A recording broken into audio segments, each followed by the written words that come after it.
ஓம் ஸ்ரீ குருப்யோ நமஹ. ஹரிஹி ஓம். ஸ்ரீமத் நாராயணீயம். சாந்திரானந்தாவபோதகாத்மகம் அனுபமிதம் காலதேசாவதீப்யாம் நிர்முக்தம் நித்யமுக்தம் நிகமசதசஹஸ்ரேன நிர்பாஸ்யமானம் அஸ்பஷ்டம் திருஷ்டமாத்ரே புனருரு புருஷார்த்தகம் பிரம்மதத்வம் தத்தாவத்பாதி சாக்ஷாத் குரு பவனபுரே ஹந்த பாக்யம் ஜனானாம். ஸ்ரீமன் நாராயணியம் அப்படின்றது ஒரு மிக உயர்ந்த ஒரு காவியம். சம்ஸ்கிருதத்திலேயே 15வது நூற்றாண்டில் ஒரு பெரிய மகோன்னதர் வாழ்ந்திருந்தார். மேல்பத்தூர் ஸ்ரீ நாராயண பட்டத்ரி அப்படின்றவர். அவர் பக்திமான் அப்படின்னு சொல்ல முடியாது. ஆனால் 16வது நூற்றாண்டில் வாழ்ந்த வேதகால பண்டிதர்களில் சிறந்தவராக இருந்தவர் மாத்ருதத்தன் அப்படின்ற ஒரு மகான். இந்த மாத்ருதத்தன் அப்படின்ற நம்பூதிரிக்கு 2வது மகனாக 1560 ஒரு கேரள தேசத்தில் திருநாவாய் க்ஷேத்திரம் அப்படின்னு, ஏன்னா ஆழ்வார்கள் இந்த க்ஷேத்திரத்தை இன்றைக்கும் கொண்டாடி இருக்காங்க. நாவாய் கிடையானி அப்படின்னு சொல்லியிருக்காங்க. அந்த க்ஷேத்திரத்தில் பாரதப்புழை அப்படின்ற ஆறு வடக்கில் ஓடுது. இதை பட்டோத்ரி வேற ஒரு காவியத்தில் அவரே சொல்கிறார், நான் இந்த இடத்துல இந்த மகானுக்கு நான் மகனாக பிறந்திருக்கேன் அப்படின்னு சொல்லியிருக்கார். அந்த இடம் தான் மேல்பத்தூர்ன்ற இடம். அந்த மேல்பத்தூர்ன்ற இடத்துல தான் இவர் பிறந்திருக்கார். தாமோதர மாத்ருதத்தன் அப்படின்றவருக்கும் அவருடைய அண்ணன் தாமோதரன் அப்படின்றவர். இவங்க ரொம்ப பிறக்கும் போதே இவர் பெரிய மகான், ஒரு பெரிய தலை சிறந்தவர். 7 வயசில் பார்த்தீங்கன்னா ஃபுல்லாக வியாக்கரண சிரோன்மணியாக விளங்கியிருக்கார். அப்படியாப்பட்ட இந்த பட்டேந்திரர் சின்ன வயசுலேயே பார்த்தீங்கன்னா தர்மசாஸ்திரங்கள் எல்லாம் தன்னுடைய அப்பா கிட்ட இருந்தே சாஸ்திர அத்தியாயனம் எல்லாம் பண்ணி மாதவாச்சாரியார் அப்படின்ற ஒரு பெரிய அந்தனர்கிட்ட போய் வேதம் பயில்றார். வேதம் மட்டும் இல்லாமல் தன்னுடைய அண்ணனான தாமோதரர்கிட்ட தர்க்க சாஸ்திரம் படிக்கிறார். எப்படி வாதம் செய்யணும், எப்படி பேசணும், எப்படி பிரதிவாதனம் பண்ணணும் அப்படின்னு. அதே மாதிரி திருக்கண்டியூர் அச்சுத பிஷாரோடி அப்படின்ற ஒரு மகான்கிட்ட போய் இலக்கணத்தெல்லாம் படிக்கிறார். மீன்ஸ் சான்ஸ்கிரிட் கிராமர் எல்லாம் படித்து அதுக்கப்புறமா என்ன பண்ணுறார், தன்னுடைய இளமை காலத்திலேயே அவர் கல்யாணம் பண்ணிக்கிறார். கல்யாணம் பண்ணிட்டு இருந்தாலும் அவர் அந்த தர்ம வழியில் எல்லா தர்மசாஸ்திரமும் படிச்சிருக்கார், சம்ஸ்கிருதம் படிச்சிருக்கார், நல்ல ஒரு பெரிய மேதையாக இருந்திருக்கார். ஆனால் பக்தி அவர்கிட்ட கொஞ்சம் கம்மியாக இருக்கு. அந்த மாதிரி காலத்தில் இருக்கும்போது இளமை வயசில் கொஞ்சம் சிற்றின்பத்திலேயே அவர் ரொம்ப ஈடுபட்டு இருக்கும்போது அவருடைய அந்த இவர் கேட்கும்போது அவர் சொல்கிறார், இல்லை நான் இந்த மாதிரி என்னுடைய குருவுக்காக அவருடைய அந்த வாத நோயை நான் வாங்கிக்கிறேன் அப்படின்னு சொல்கிறார். அப்போ இவர் உடனே சில காலம் அவரோடையே தங்கியிருந்து அவருடைய ஆச்சாரியருக்கு கிடைத்த அந்த வாத நோயை தான் வாங்கிக்கணும் அப்படின்றதுக்காக அவருக்கு பணிவிடை செய்யணும் அப்படின்னு பார்க்குறார். அப்படி பண்ணும்போது தான் என்ன ஆயிடுது, அவர் என்ன பண்ணுறார், அந்த வாத நோயை வாங்கிக்கிறார். அவர் நினைக்கிறார் இது ரொம்ப சுலபமானது தான், ஒன்றும் பரவாயில்லன்னு. ரொமாட்டிக்ஸ் அங்கெல்லாம் அந்த மாதிரி, அது ஒரு ஆர்த்தோ ப்ராப்ளம் மாதிரி கை காலெலாம் இழுத்துன்னு இருக்கிறது. அப்போ இதுக்கு எப்படின்னா நம்ம ஒரு இந்த நோயோடைய கொடுமை தாங்க முடியலையே, கழுத்தெல்லாம் திருப்ப முடியலையே அப்படின்னு ரொம்ப கஷ்டப்படும் போது தான் அந்த ஊர்லேயே இருந்த ஒரு மிகப்பெரிய கேரளத்தில் இருந்த அப்போ இருந்த ஒரு பெரிய மகான் துஞ்சத்து எழுத்தச்சன் அப்படின்றவர் அவர்கிட்ட போய் உபாயம் ஏதாவது இருக்கான்னு கேட்டுடுவான்னு சொல்லி தன்னுடைய அசிஸ்டண்டான கோபாலன் அப்படின்றவர் அனுப்பிச்சி வைக்கிறார். இந்த கோபாலன் என்ன பண்ணுறார், அவர்கிட்ட போய் கேட்குறார், சுவாமி இது மாதிரி நான் பட்டத்ரி அனுப்பிச்சிருக்கார், நான் இது மாதிரி உங்களுக்கு ஏதாவது உபாயம் இருந்தால் சொல்லுங்கோ அப்படின்னு சொல்கிறார். அவர் சாஸ்திரத்தெல்லாம் படிச்சுட்டு சொல்கிறார், மத்ஸ்யம் தொட்டு கூட்டு அப்படின்னு சொல்கிறார். உடனே இவர் அதை கேட்டு ரொம்ப அதிசயப்பட்டு ஆச்சரியப்பட்டு ஓடி வரார். ஓடி நாராயண பட்டத்ரி கிட்ட போய் சொல்கிறார், அவர்கிட்ட போய் அனுப்பிச்சி வச்சே அவர் இப்படிலாம் பண்ணிட்டார், குருவாயூர் ஸ்தலத்தில் இருக்கிறதே அவருக்கு தகுதி இல்லை அப்படின்லாம் சொல்கிறார். அவர் என்ன சொன்னார் நீ சொல்லப்பா அப்படின்றார். அப்படி சொல்லும்போது சொல்கிறார், இல்லை மத்ஸ்யம் தொட்டு கூட்டும் அப்படின்னு சொன்னார், பாருங்கோ அப்படின்னார். ஆச்சாரியனை வந்து கோபாலன் சரியா புரிஞ்சுக்கல, ஆனால் பட்டதிரி புரிஞ்சுட்டார். உடனே நமஸ்காரம் பண்ணி அவர் இந்த திக்கை நோக்கி, ஆஹா, என்னுடைய ஆச்சாரியன் மத்ஸ்யாவதாரத்திலிருந்து பாகவதத்தில் உள்ள 18,000 ஸ்லோகத்தை சுருக்கி நாராயணியம் என்னும் ஸ்லோகமாக எனக்கு கொடுக்க சொல்றார். அதை தான் மத்ஸ்யம் தொட்டு கொடுன்றாரு. மத்ஸ்யம் தொட்டுன்னா மத்ஸ்யத்தை வாயால தொட சொல்லலை, மத்ஸ்யாவதாரத்திலேருந்து பகவானுடைய சரித்திரத்தை எழுது அப்படின்னு சொல்றார். ஏன்னா பாகவதம் வராக சரித்திரத்திலேருந்து தான் முதல் இதுவே அவதாரம் ஸ்டார்ட் ஆகுது. ஆனால் இவர் வந்து மத்ஸ்யாவதாரத்துலேருந்து, நம்மளும் அப்படி தான் சொல்கிறோம். இப்போ அவதாரங்களில் பார்த்தீங்கன்னா மத்ஸ்யாவதாரம், மத்ஸ்ய கூர்ம வராக வாமன நரசிம்ம பலராம கிருஷ்ண, அப்படி தான் ராமாவதாரம் அப்படி தானே வருது. ஆனால் இவர் மத்ஸ்யாவதாரத்துலேருந்து, ஆனால் பாகவதம் வராக அவதாரத்துலேருந்து வருது. அதனால இந்த துஞ்சத்து எழுத்தச்சென்றவர் அவர் மத்ஸ்யாவதாரத்துலேருந்து எடுத்துக்கூடு அப்படின்னு சொன்னதுனால அவர் ஸ்ரீரமன் நாராயணியத்தை எழுதணும்னு சொல்லி அவர் இது பண்ணுறார். இதை 27வது வயசுலேயே முடிச்சுடுறார். பாருங்க, 27 வயசு பையன் திருமணமாகி அவருடைய ஆச்சாரியனுடைய வாத நோயை வாங்கிட்டு அந்த துயர் தாங்காமல் குருவாயூரப்பன் முன்னாடி இப்போ பண்ணணும். அதுக்கு இவர் 18,000 ஸ்லோகம் இருக்கிற அந்த பாகவதத்தை இவர் என்ன பண்ண போகிறார், அதை கண்டென்ஸ் பண்ணி ஸ்லோகத்தை கொடுக்குறார். அப்போ இந்த நாராயணத்தில் என்ன ஒரு ஸ்பெஷாலிட்டினா, குருவாயூரப்பன் முன்னாடியே அமர்ந்து பட்டதிரியர் போய் அவரை தூக்கிட்டு போய் அந்த இடத்துல வச்சுட்டாங்க. அவர் என்ன பண்ணுறார், ஸ்நானம்லாம் பண்ணிவிட்டு அந்த குருவாயூர் அப்பன் முன்னாடி இருக்கிற, இன்றைக்கும் பட்டதிரி மண்டபம்னு இருக்குது அப்படின்றாங்க. அடியேன் நான் போய் பார்த்ததில்லை, நான் ஜஸ்ட் கேள்விப்பட்டதை சொல்கிறேன். அந்த இடத்துல உட்காந்துட்டு உடனே அவர் அந்த காவியத்தை எழுதணும்னு ஆரம்பிக்கிறார். அப்போ ஓன்னு அழுகுறார் சுவாமி. எழுதி சொல்கிறார், நான் உன்னை திரும்பி பார்க்க முடியலையே கிருஷ்ணா, நீ என்ன, அவர் கழுத்து அந்த இது ப்ராப்ளம் வந்து வாத நோய் வந்து அவரால் திரும்ப முடியல, என்னால் திரும்ப முடியலையே அப்படின்றார். அப்போ கிருஷ்ணன் சொல்கிறான், உன்னால் தானே திரும்ப முடியல, என்னால் திரும்ப முடியுமேன்னு சொல்லி அவர் கழுத்தை திரும்பி காமிச்சாரா, நான் உனக்கு காட்டுறேன், அனுகிரகம் பண்ணுறேன் அப்படின்றார். அப்போ பட்டோதிரி கேட்குறாராம், நான் சொல்கிற காவியத்தெல்லாம் நீ அங்கீகாரம் பண்ணுவியானா? கண்டிப்பாக அங்கீகாரம் பண்ணுவேன், ஒவ்வொன்றுத்துக்கும் நான் ISO சர்டிஃபிகேட் கொடுத்து உனக்கு இதை நான் இது கொடுக்குறேன்னு சொல்கிறார். இதை 4-5 இடத்துல அவர் காமிச்சிருக்கார். இந்த நாராயணியம் அதுதான் ஒரு ஸ்பெஷாலிட்டியே. சுகாச்சாரியார் பரீட்சித்துக்கு சொன்னது பாகவதம், அவர் அவங்க அப்பா வியாசாச்சாரியார்கிட்ட இது வந்து செவி வழியாக வந்தாலும் பட்டோதிரர் வந்து 15வது நூற்றாண்டில் ஸ்ரீமன் நாராயணத்தை எழுதும்போது குருவாயூரப்பனே ஒவ்வொரு ஸ்லோகத்துக்கும் அங்கீகாரம் கொடுத்துருக்கான்.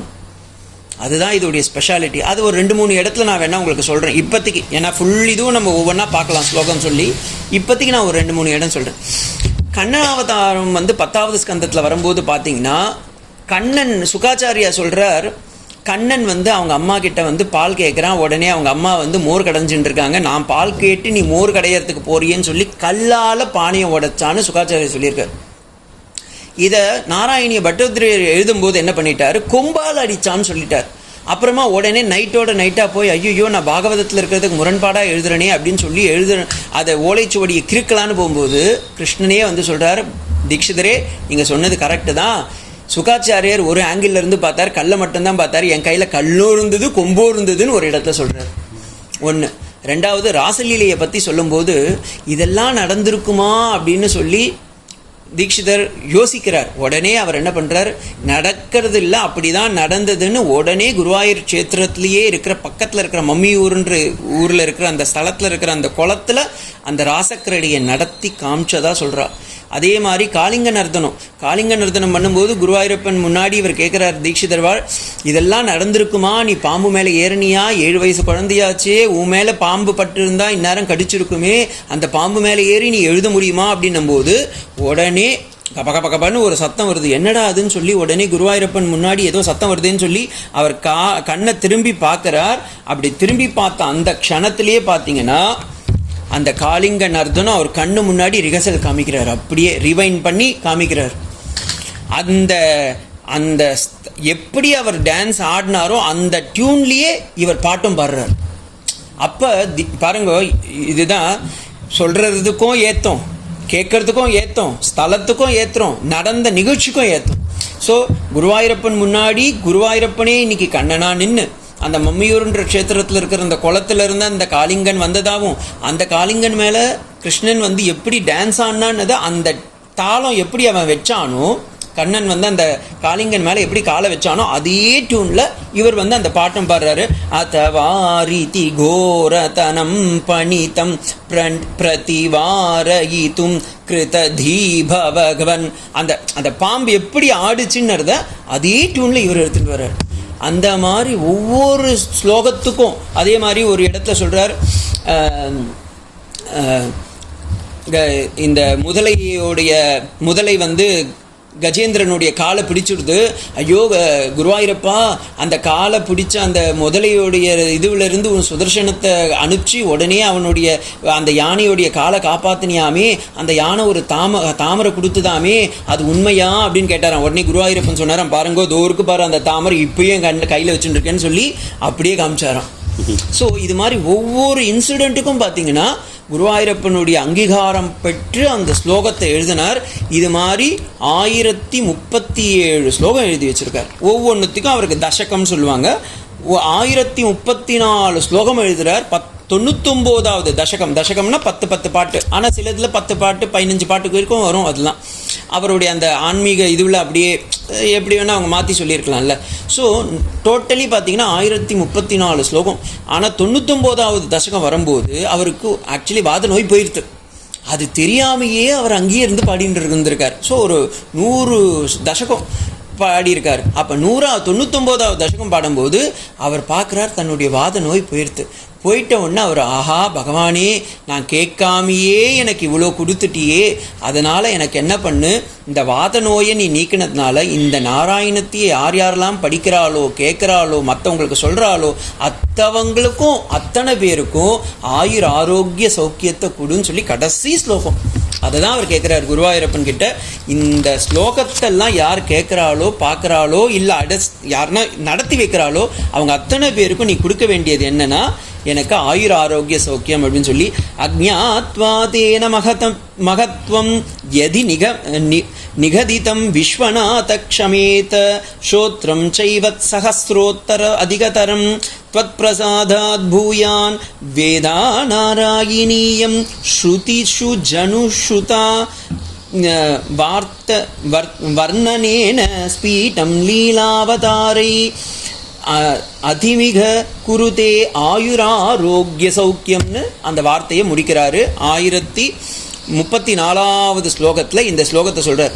இது நம்ம கேட்கும்போது பார்த்தீங்கன்னா ஆயுர் ஆரோக்கியத்தை கொடுப்பா அப்படின்ற மாதிரி இருக்குது. ஆனால் அந்த காலத்தில் இந்த மாதிரி தீட்சிதருங்கள்லாம் சாம்ஸ்கிருத்லேயே வந்து கடப்பயாதி சங்கியான்னு ஒன்று ஃபாலோ பண்ணியிருக்காங்க. அதாவது இப்போ இந்த அஇஏ கனச்சானெல்லாம் பார்த்தீங்கன்னா ஒவ்வொரு வார்த்தைக்கும் ஒவ்வொரு ஸ்தானம்னு இருக்குது. ஆன்றது முதல் வேர்டு, கான்றது அதே மாதிரி ஒரு முதல் வேர்டு. இப்போ ஒவ்வொரு வார்த்தையும் நீங்கள் இப்படி கூப்பிட்டீங்கன்னா அவர் எந்த காலத்தில் இந்த ஸ்லோகத்தை முடிச்சாருன்றதை தான் அந்த ஆயுர் ஆரோக்கிய சௌக்கியன்றதுல காமிக்கிறார்.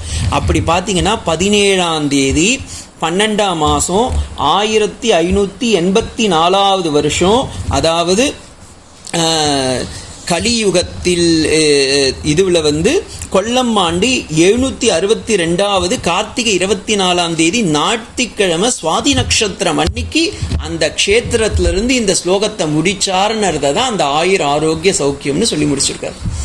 இப்படிப்பட்ட அந்த தீட்சிதர் ஒவ்வொரு ஸ்லோகத்துலையும் பார்த்தீங்கன்னா சம்ஸ்கிருதத்தோடைய புலமை அபாரம். அதை விட இது என்னன்னா குருவாயூரப்பனே அங்கீகாரம். 3வது நம்ம 18,000 ஸ்லோகம் பாகவதத்தை படிப்போமா அப்படின்றது கஷ்டம். ஆனால் ஒரே நாளில் நாராயணியத்தை படித்து முடிச்சுடலாம். ஆனால் ஒவ்வொரு ஸ்லோகமும் பார்த்தீங்கன்னா அவ்வளவு அழகும், அவ்வளவு பொறுமை, அவ்வளவு ஒரு சுவாரஸ்யம். பகவானே வந்து அப்படியே ரசித்த ஒரு ஸ்லோகம்னு பார்த்தீங்கன்னா அது நாராயணியம் தான். அந்த நாராயணியம் இல்லாமல் இவர் வந்து நிறைய புஸ்தகம்லாம் எழுதியிருக்கார். அது வேற இருக்கு. ஸ்ரீபாத சப்ததி அப்படின்ற ஒரு நூல் எழுதியிருக்கார். அதே மாதிரி அவருடைய சொந்த ஊரான அந்த மேல்பத்தூரை பற்றிலாம் சில ரகசியங்கள்லாம் எழுதியிருக்காரு. இவர் காலத்திலேயே வந்து நிறைய பேர் பெரிய பெரிய முக்தாத்மாங்கள்லாம் இருந்திருக்காங்க. தமிழ் ஆளுங்களும் அவர்கிட்ட போய் கற்றுன்னு இருக்காங்க. அதெல்லாம் ஒரு பெரிய விஷயம். சோமசேகர தீட்சிதர்னு ஒருத்தர், யக்ஞ நாராயண தீட்சிதர்னு ஒருத்தர், அவர்லாம் வந்து இங்கேருந்து போய் அங்கே போய் கற்றுன்னு இருக்காங்க. அவர் நிறைய பேருக்கு இது மாதிரி சொல்லி கொடுத்துருக்கார். அதில் ரொம்ப பெருமை என்னன்னா, சூர்பனகா பிரலாபம்னு ஒரு ஸ்லோகம் எழுதியிருப்பார். சூர்பனகைக்கு மூக்கு உடச்சிட்டான் லக்ஷ்மணன். இதை மூக்கில்லாதவ எப்படி வந்து பேசுவா அப்படின்றதுக்காக அந்த மூக்கில்லாம பேசுறவங்க மாதிரி அந்த சப்தத்தெல்லாம் யூஸ் பண்ணியே சம்ஸ்கிருதத்தில் ஒரு காவியம் எழுதியிருக்காரு. அப்போ பார்த்துக்கோங்க தீட்சிதர் எந்த அளவுக்கு சம்ஸ்கிருத ஞானம் வியாக்கரண பண்டிதர்னா இருந்திருக்காருன்னு. அப்படி இருந்த அந்த தீட்சிதர் வாழ்க்கை லைஃப்பில் ஒரு பெரிய சுவாரஸ்யமான ஒரு இன்சிடென்ட்டு, அவர் காலத்தில் சமகாலத்தில் இருந்தவர் பூந்தானம் அப்படின்றவர். இந்த பூந்தானமுக்கு சம்ஸ்கிருத ஞானம்லாம் கிடையாது, ஆனால் குருவாயூரப்பன் மேலே பக்தி ஜாஸ்தி. தீட்சிதர்வாருக்கு சம்ஸ்கிருத ஞானம் ஜாஸ்தி, ஆனால் பக்தி கொஞ்சம் கம்மி. ஆனால் ஏன்னா எப்போவுமே வந்து சுவாமிஜி மாதிரி சுவாமி விவேகானந்தர் ஸ்ரீராமகிருஷ்ணன் படம் போட்டு தான் பார்ப்பார், டெஸ்ட் பண்ணி. அதே மாதிரி இவர் நடந்துச்சான்னு கேட்டு ஆமாம் நடந்ததுன்னு அதை ரிவைண்ட் பண்ணி காமி அப்போ தான் நான் ஒத்துப்பென்றவர். அந்த மாதிரியான ஒரு இவர் நாராயண் பட்டோத்ரியார். அவர் இந்த இதுவை எழுதும்போது பூந்தானம் வந்து ஒரு முறை சொல்கிறாரு, எனக்கு அதெல்லாம் தெரியாது அப்படின்றார். நீ போய் குருவாயூரப்பன் கிட்ட கேளுன்றார். பூந்தானம் எழுதுகிற ஸ்லோகம்லாம் ரொம்ப சுலபமான மலையாள ஸ்லோகம், தமிழ் வார்த்தைகள்லாம் கலந்த மாதிரி ஒரு ஸ்லோகம் இருக்கும். அந்த ஸ்லோகம் 2 போய் பாடினோடனே முக்தி கிடச்சிருச்சு. அப்போ பட்டோத்ரியார் போய் குருவாயூரப்பன் கிட்ட கெஞ்சுறார், அவனுக்கு கொடுத்துட்டு எனக்கு இன்னும் கொடுக்கலையே நீ அப்படின்றார். அப்போ பாருங்க பக்தியோடைய சிரோன்மணியாக இருந்திருக்கிறார். அப்படி வந்து அவங்க உருகி பாடினதுனால இன்றைக்கும் குருவாயூர் கஷேத்திரம் போனீங்கன்னா குருவாயூரப்பன் முன்னாடி இருக்கிற அந்த மண்டபம் பேரே வந்து பக்தோதருடைய தீட்சிதர்வார் மண்டபம்னே சொல்லுவாங்களாம். இன்றைக்கும் கேரள மாநிலத்தில் எல்லாரும் புகழ்கிற ஒரு இது, ஏதாவது ஒரு நல்ல நிகழ்ச்சினா முதல்ல சொல்கிறது நாராயணியம் தான். அந்த நாராயணியத்தை கேட்டாலோ படித்தாலோ அந்த ஸ்லோகங்கள் ஒவ்வொன்றா நம்ம, ஏன்னா ரொம்ப கொஞ்சம் கடினமாக தான் இருக்கும், இருந்தாலும் அதை படித்தாலோ கேட்டாலோ கூட கண்டிப்பாக நமக்கு முக்தின்றது அவருடைய லைஃப்லேருந்தே நம்ம தெரிஞ்சுக்கலாம். ஸோ அப்படியாப்பட்ட நாராயணியத்தை நம்ம இனிமேல் வர நம்ம பார்க்கலாம்.